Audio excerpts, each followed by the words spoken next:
किन्नर हमारे समाज का वह तबका है जिसे सारी दुनिया में केवल लिंग के आधार पर कई तरह के अधिकारों से वंचित किया गया है। सबसे बड़ा सवाल यह है कि क्या किसी का लिंग उसकी बुद्धिमत्ता का परिचय हो सकता है या हमें अपनी बनाई हुई नीतियों पर फिर से विचार करने की आवश्यकता है। मुझे आशा है यह सीख देने वाली कहानी आपको इस विषय पर गंभीरता से विचार करने के लिए प्रेरित करेगी। अंजलि और दीपक में बचपन से ही गहरी मित्रता थी। दोनों एक ही स्कूल में पढ़ते थे। बचपन से ही दीपक का रवैया लड़कियों की तरह था। ज्यादातर लड़के दीपक को लड़कियों के साथ रहने की वजह से ही चिढ़ाते रहते, लेकिन दीपक को इस बात से कोई फर्क नहीं पड़ता था।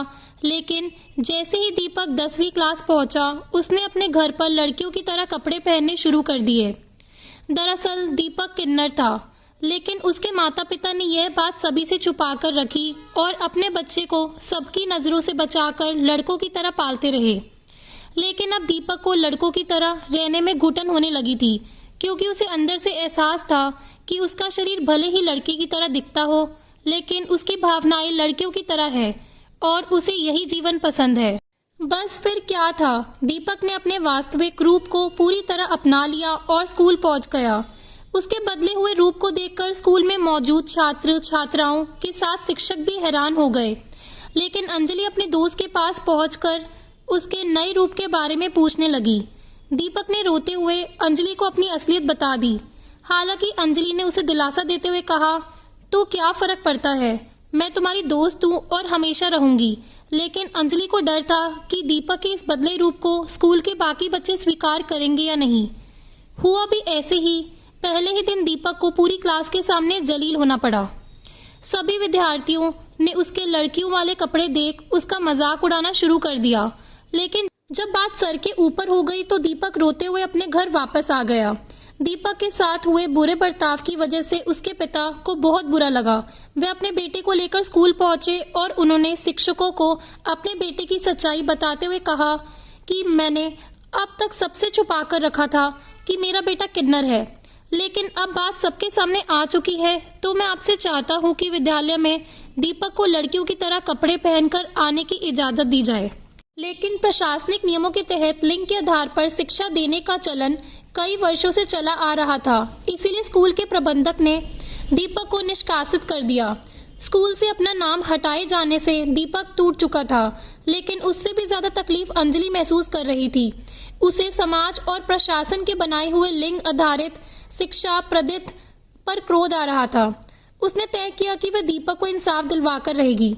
यहाँ दूसरी तरफ जैसे ही किन्नर समाज को मामले का पता चला, वे अपना समूह लेकर दीपक को लेने उसके घर पहुंच गए। उनसे मिलते ही दीपक डर गया। किन्नरों ने दीपक के पिता को किन्नर समाज की पूरी प्रक्रिया बताई। धीरे धीरे दीपक के पिता को लगने लगा कि दीपक का भविष्य किन्नरों के साथ ही हो सकता है, क्योंकि आम लड़के लड़कियां दीपक को कभी नहीं अपनाएंगे। इसलिए वे अपने बेटे को भेजने के लिए मान जाते हैं। लेकिन दीपक अपने पिता से रोते हुए कहता है, पापा, मैं जिंदगी भर सड़क पर ढोलक नहीं बजाना चाहता, बल्कि मैं एक वैज्ञानिक बनना चाहता हूँ। बस मेरी भावनाएं लड़कियों की तरह है, लेकिन मेरी बुद्धि विज्ञान के विद्यार्थी की तरह है। लेकिन किन्नरों के सामने दीपक की कोई दलील नहीं चली। वह दीपक के पिता को मजबूर करके जबरदस्ती दीपक को अपने साथ ले जाते हैं। कुछ दिन तक दीपक अपनी दोस्त अंजलि और परिवार को याद करता है, लेकिन धीरे धीरे वक्त के साथ वह किन्नरों की तरह गाना बजाने लग जाता है। गुजरते वक्त के साथ कुछ ही सालों में दीपक पूरी तरह किन्नर बन चुका था।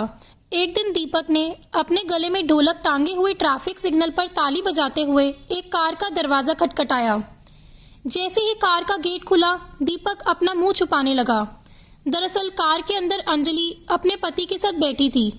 दीपक को मुंह छुपाते देख अंजलि उसे पहचान लेती है और जैसे ही उसे दीपक का किन्नर वाला रूप दिखाई देता है, उसके होश उड़ जाते हैं। अंजलि तुरंत सड़क पर उतरकर दीपक को गले लगाकर रोने लगती है। दीपक अंजलि को चुप करवाते हुए कहता है कि तुम मेरी चिंता मत करो, मुझे अब इसी काम में मजा आने लगा है और अब मेरी यही दुनिया है। लेकिन अंजलि दीपक को बचपन से जानती थी। उसे पूरा यकीन था कि दीपक बड़े होकर देश के लिए एक बड़ा काम करेगा। लेकिन आज वह गले में ढोलक टांगे हुए लोगों का मनोरंजन करने पर मजबूर था।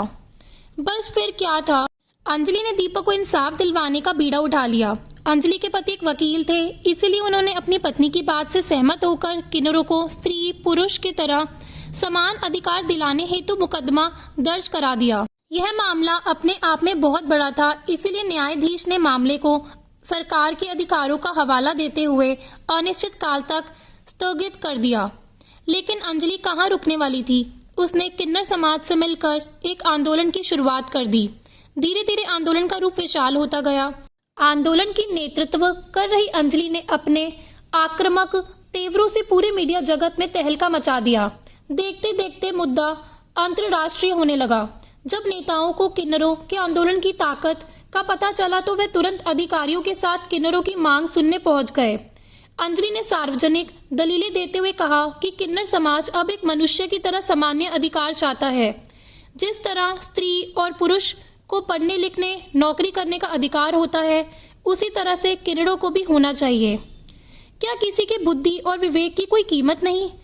लिंग ही सब कुछ है। अंजलि की बात सुनकर नेताओं के बीच फुसफुसाहट होने लगी। दरअसल उन्हें अंदर से लग रहा था कि अंजलि की बात में दम है, लेकिन वह कर भी क्या सकते हैं। वर्षों से चली आ रही सोच के अनुसार पहले पुरुष को प्राथमिकता दी जाती है, फिर स्त्री को और फिर उसके बाद किन्नरों को सीमित अधिकारों के तहत समाज के बीच केवल मनोरंजन का पात्र बनाने के लिए छोड़ दिया जाता है। नेताओं ने किन्नर समाज को आश्वासन देते हुए कहा कि इस पार्लियामेंट की अगली सुनवाई में यह मुद्दा प्रखर रूप से उठाया जाएगा।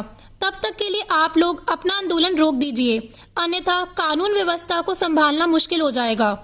किन्नर समाज ने समझदारी का परिचय देते हुए प्रशासन के समझाने पर आंदोलन रोक दिया, लेकिन अंजलि ने अपने साहस से बारूद के ढेर में चिंगारी तो लगा ही दी थी। बस धमाका होना बाकी था और इसी के साथ कहानी खत्म हो जाती है। दोस्तों, अगर आपको ये कहानी पसंद आई हो तो प्लीज लाइक करना और चैनल को सब्सक्राइब करना। धन्यवाद।